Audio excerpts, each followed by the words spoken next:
what I find interesting is you guys obviously had great chemistry on that Clippers team. Like camaraderie, you guys were very close. Watching this year's Clippers team, it did not seem like they were. Something seemed off about that. Is that the same read you guys got, having been in locker rooms before and just kind of watching that? I mean, the first thing I saw was that the core players and them as a total unit, they never got sufficient time. You know what I'm saying? As far as the full team, and that's not to make. I mean, this happens in the league. We all know it's not trying to make excuses or say anything for them, but when you look at it, those are just the facts. Kawhi had load management. Pat Beverly injured. Montrez missed some time. Paul George was out for some time. So it was like every time you turn around, it was somebody in or out. And then especially once they got down into the bubble, it was, they never got on the same page. You had people with things happening in their personal life where they had to leave the bubble and come back and be in the protocol. So I mean, those are just things that obviously everything was crazy with the bubble and after the restart anyway. But just in a season like that, it was just I looked at it as they never had the proper time they needed to get on the same page as a full unit. Yeah, I definitely agree. I just feel like they, sometimes it takes longer than others to kind of get that mesh and kind of get them personalities in the locker room together. But they just feel like they didn't just get over the hump in so much time of them not playing as a unit together, and it showed in the playoffs. I feel like, how media is, they kind of feed into the locker room stuff. Well, they were talking a lot of shit. I think that's part of it, and that's like because you saw Dame and everybody was real happy when the Clippers got knocked out. Like that's got to tell us something, right? Hey, you gonna die on your shield. I'm gonna talk shit until you until you shut me up. Like, I gotta come in with total confidence. So talking shit and stuff, that's just part of the game. Some people, like I say, you make stuff bigger than really what it is, and it don't really be like that. I think those guys absolutely know what it, whether it's whether they took it for granted or not, or thought they were gonna just be there. I think they absolutely know now. You know what I'm saying? That what they need to do and how seriously it needs to be taken because, like you said, they had the team. They had the team to get there. And going forward, I mean, now they have a new coach, and now they have a shorter off season. It's pretty much a shorter off season. They're starting in a couple of weeks. So how are they gonna put it together? How do you think they could put it together to be a championship team? They had some time because they weren't in the playoffs that long. So that's true. They had enough time to kind of rest and get them legs up on them. I think it's a new voice. I love Tyloo. Love the staff that he built with Chauncey and having Larry Drew come over there. Tyloo is a champion, and a different voice. I think it's gonna be good. They still got a contending team. Like you just can't just throw them away. For sure. We don't know what it's gonna look like. How many games is LeBron gonna play the first month of the season? My over/under's on like 4. I feel like they need to make a decision on whether they're gonna try to get good home court advantage. Is it gonna be a bubble? They don't really know a lot of stuff, or are they just trying to make the playoffs and they feel like they just good to knock whoever. I think you'll be surprised, and I think LeBron will play the majority, if not all, of the games. Really?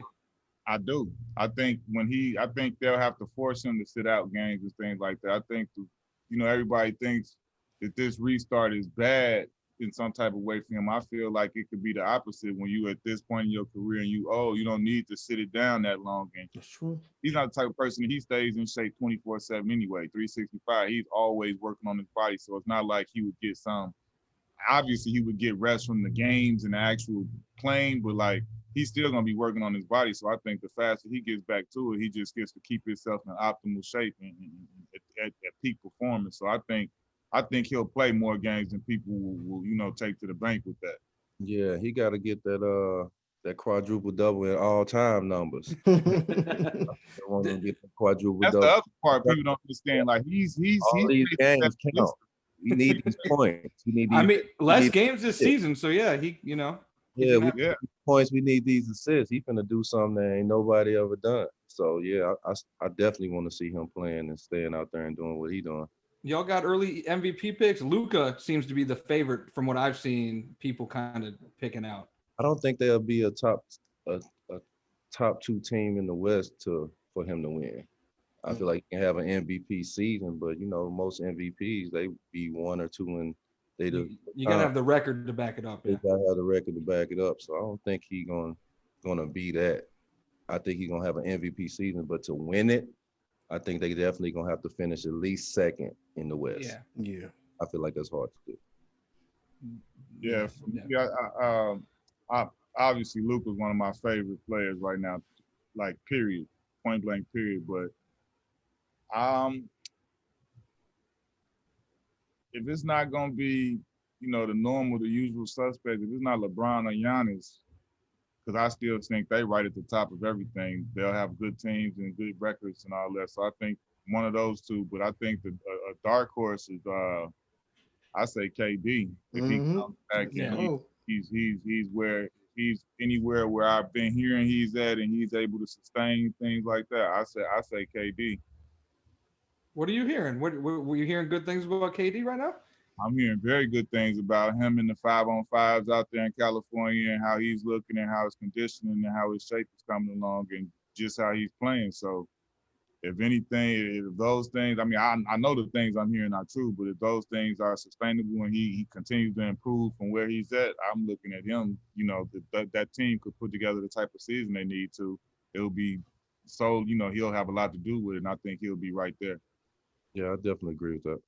Well, Zion's a Nets fan here, so that's music to his ears. He's He's been now when I said that. all last season. He's like, y'all gotta wait. The Nets coming. The Nets coming. How y'all feeling about him? Steve Nash in there, like it's gonna be interesting. That's I know. That stat over there, Yeah, we got Amari in there. They got a group. They're gonna be a problem. They're gonna be a problem. I hope everybody don't overlook them because they didn't play last year, but I think they're gonna find out very quick. It's a lot of buckets gonna be coming. That's why it'll be, speaking of that, it'll be interesting to me. The one thing that I want to see, like with this upcoming draft and then the free agency coming, I'll be interested to see if Spencer Dinwiddie remains there after all of this. Yeah. I think he's somebody who's going to be, a highly sought and a highly valued trade piece and things like that. And I think he has a lot of interest around the league. And then I know Spence. Spence is a star in his eyes. So I know he won't, back away from any type of situation like that. So I just see that at some point, because like you said, it's too many buckets over there. It's a lot going on over there, and it's not enough basketballs to go around. But I know if anybody is the whiz at doing that, Steve Nash is gonna make that happen. That's his mutant power. That's the super mutant power right there. He know how to make it work.